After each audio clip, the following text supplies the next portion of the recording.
জাদুর সোনার লেহেঙ্গা ও রাজমহল। রূপনগর রাজ্যের রাজকুমারীর নাম ছিল লায়লা। লায়লা দেখতে ছিল ভীষণ সুন্দরী, কিন্তু সে ছিল চঞ্চল আর ছটফটে। পুরো রাজমহল জুড়ে সে ঘুরে বেড়াতো। একদিন লায়লা যখন রাজমহলের নিচের কক্ষে ঘুরে বেড়াচ্ছিল, তখন ওর পা আটকে যায় একটা পুরনো কাঠের সিন্দুকে। আরে, এই সিন্দুকটা এখানে কে রেখেছে? কার এটা? তখন লায়লা সিন্দুকটা খুলে দেখলো তার ভেতরে একটা ঝলমলে সোনার লেহেঙ্গা রাখা। এটা দেখে লায়লার চক্ষু চড়ক কাজ হয়ে গেল। লায়লা দ্রুত ওর দাদির কাছে গেল আর বলল, দাদি, ও দাদি, এটা কার? দাদি ধীরে ধীরে বললেন, এটা সেই রাজকন্যার, যে একদিন হারিয়ে গিয়েছিল রাজমহলের গোপন দরজার ভেতরে। এই কথা শুনে লায়লার গা ছমছম করে উঠল। কি বলছো কি দাদি? কবে এই ঘটনা ঘটেছে আর কেন? বন্ধুরা, তোমরা যারা যারা গল্পটি দেখছো, তোমাদের নাম কমেন্টে লিখে জানাও। আমরা নেক্সট গল্প তোমাদের নাম দিয়ে বানাবো।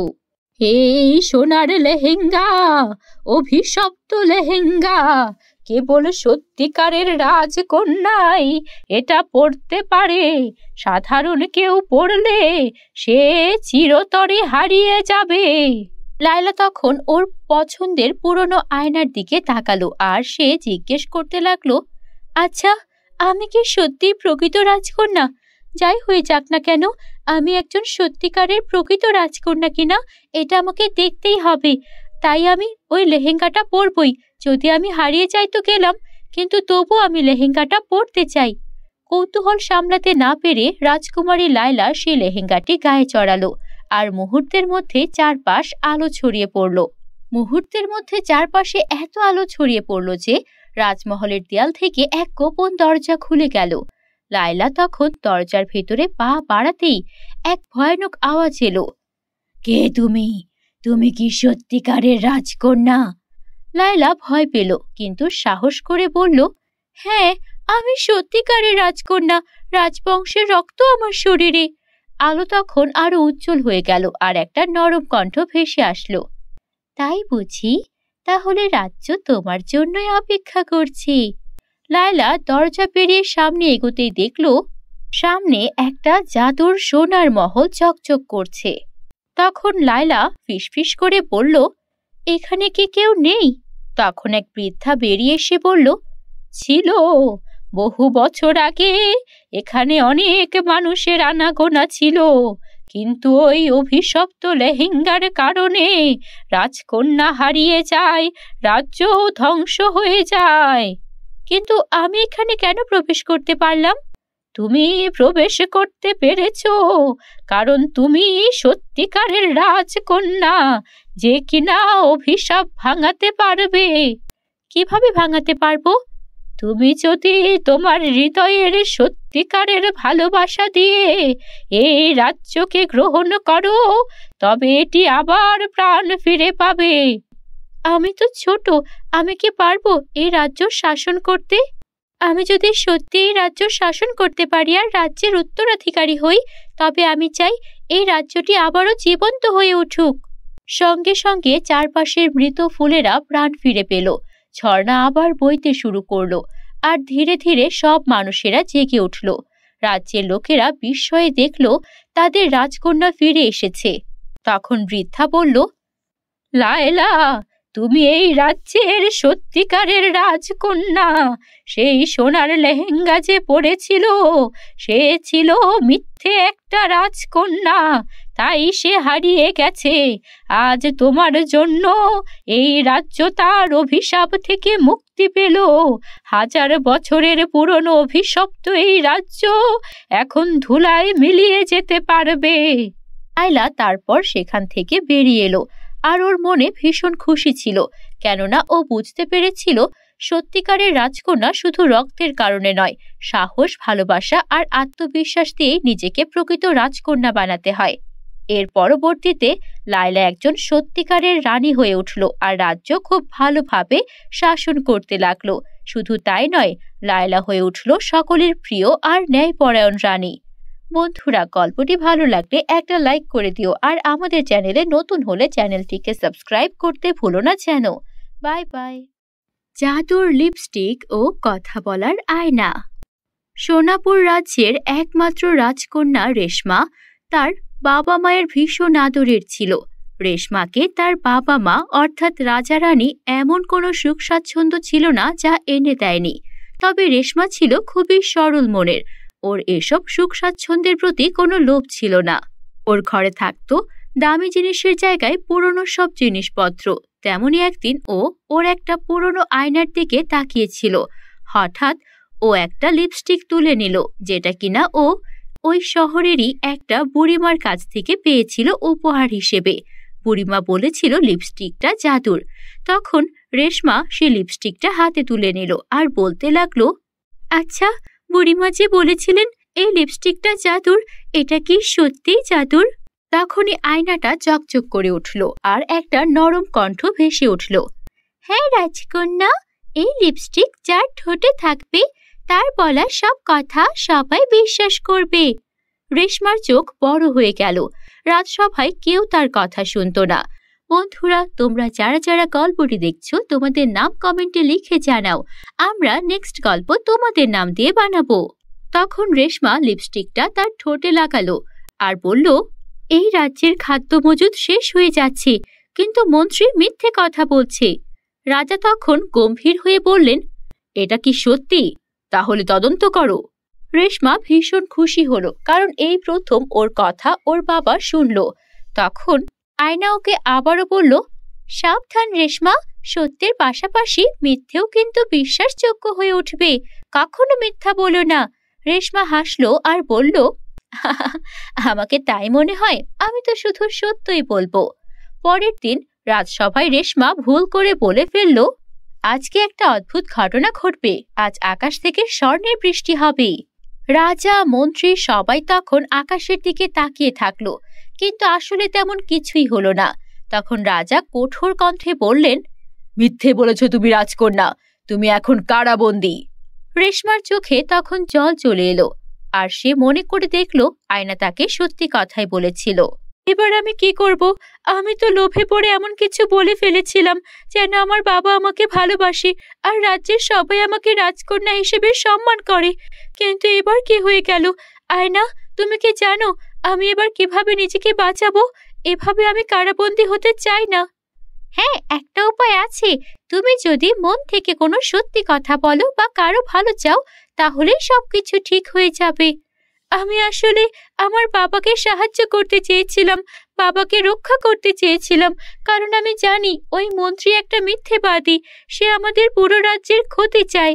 এই বলে রাজকন্যার চোখ থেকে টপ টপ করে পানি পড়তে লাগলো, আর সেই চোখের পানি পড়লো সেই জাদুর লিপস্টিকের ওপর। সঙ্গে সঙ্গে পুরো ঘর আলোয় আলোকিত হয়ে গেল। তখন আয়না বলল, রাজকন্যা, কেঁদো না, আমাকে তুমি তোমার বাবার কাছে নিয়ে যাও, আমি সব সত্যি দেখিয়ে দেব।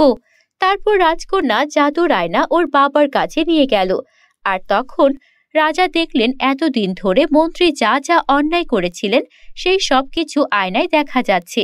তখন রাজা বুঝতে পারলেন তিনি এতদিন ধরে ভুল মানুষের ওপর বিশ্বাস করেছেন।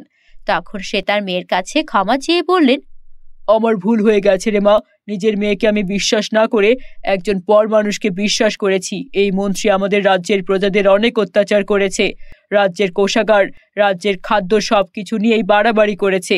ওকেই কারাগারে পাঠানো হবে। আর আমিও বুঝতে পেরেছি আমার মেয়ে কখনো মিথ্যেবাদী হতে পারে না। আজকের পর থেকে আমি তোকে কখনোই আর ভুল বুঝবো না মা। আর তুই যে আকাশ থেকে সোনার বৃষ্টির কথা বলেছিলি, আমার বোঝা উচিত ছিল এই ধরনের কিছু বাস্তবে হতেই পারে না। আর আমি আমার নিজের মেয়েকেই কিনা কারাবন্দী করতে গিয়েছিলাম। আমাকে তুই ক্ষমা করে দিস মা। না বাবা, তুমি আমাকে ক্ষমা করে দিও। আমি সেদিন এত বড় একটা কথা রাজ্যসভায় বলে ফেলেছি। আমি রাজ্যের রাজকন্যা, আমাকে আরেকটু সাবধান হওয়া উচিত ছিল। তারপর এভাবেই জাদুর আয়নার সাহায্যে রেশমা সেবারের মতো বেঁচে গেল।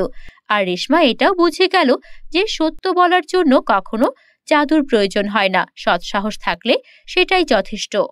এরপর থেকে রেশমা কোথাও কোনো অবিচার অন্যায় দেখলে তার বিরুদ্ধে প্রমাণ জোগাড় করত, আর তারপর তার সঙ্গে সঙ্গে পদক্ষেপ নিয়ে সেটার সমাধান করত।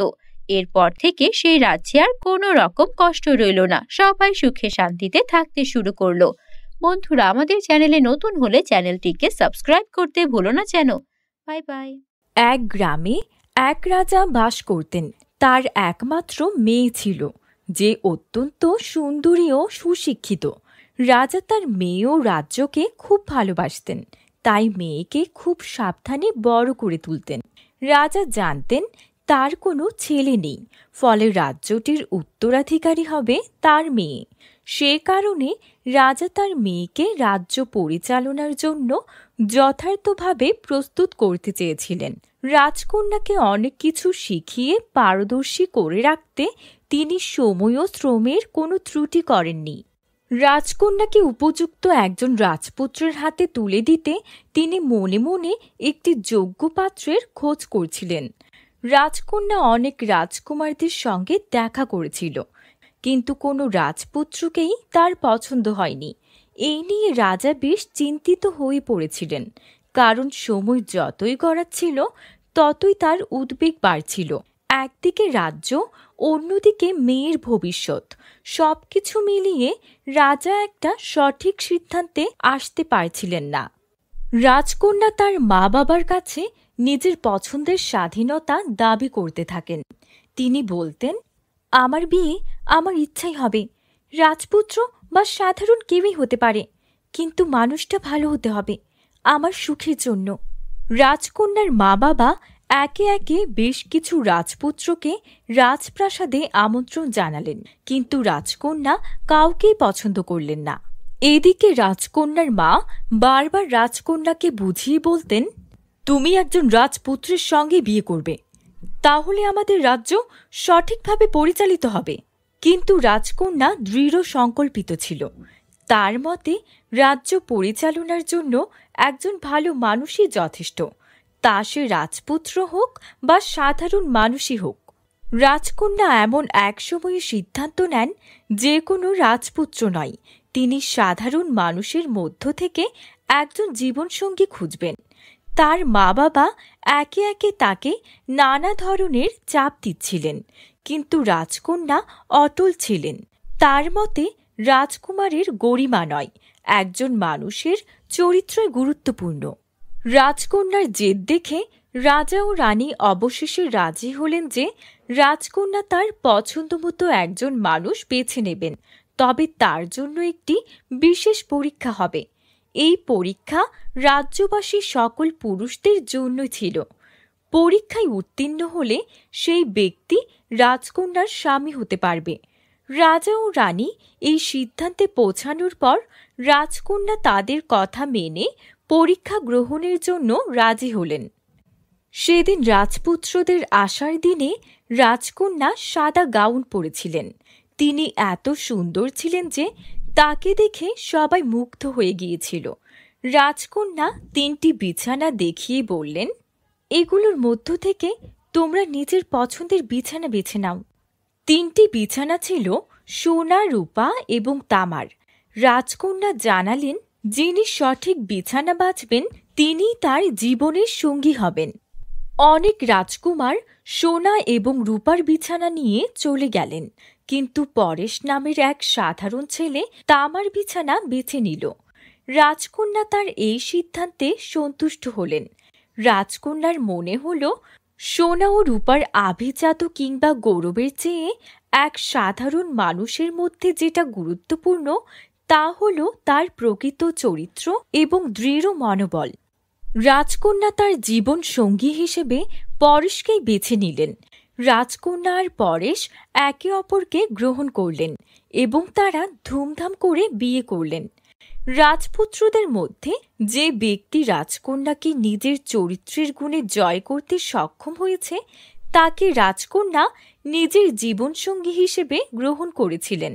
এইভাবে রাজকন্যা তার পছন্দের বিছানা নির্বাচন করে নিজের জীবনের সঙ্গী বেছে নিলেন। তার এই সিদ্ধান্ত রাজ্যে এক নতুন দৃষ্টিভঙ্গি নিয়ে এলো।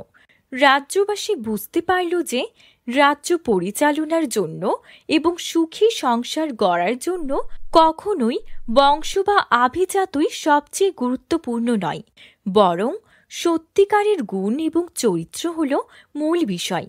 এভাবেই রাজকন্যা ও পরেশের বিয়ে রাজ্যের শান্তি ও সমৃদ্ধি নিয়ে এলো এবং রাজকন্যা তার নিজের জীবনের জন্য একটি শক্তিশালী ও দয়ালু সঙ্গী বেছে নিয়ে সুখী হলেন। তো বন্ধুরা, গল্পটি কেমন লেগেছে কমেন্টে জানাতে ভুলো না। ভালো লেগে থাকলে একটি লাইক করে দিও, আর আমাদের চ্যানেলে নতুন হয়ে থাকলে আমাদের চ্যানেলটিকে সাবস্ক্রাইব করে বেল আইকনটি অন করে দিও। ধন্যবাদ।